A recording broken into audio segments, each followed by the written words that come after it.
আব্দুল্লাহ বিন মাসউদ রাদিয়াল্লাহু তাআলা আনহু একদিন মসজিদে ঢুকলেন। মসজিদে ঢুকে দেখছেন কিছু মানুষ পাথরের দানা জমা করে তাসবিহ গুনতেছে।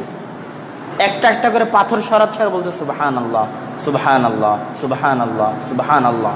একসাথে 100টা পাথর গুনে নিয়েছে এক জায়গাতে, আর ওখান থেকে সুবহানাল্লাহ সুবহানাল্লাহ বলে একটা একটা করে সরাচ্ছে।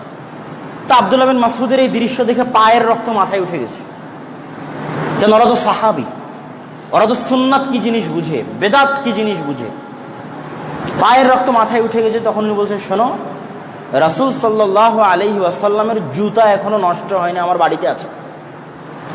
আল্লাহর রাসূলের জুতা এখনো নষ্ট হয়নি, আমার বাড়িতে আছে। আর এত দ্রুত তোমরা বেদাতের মধ্যে চলে গেলে,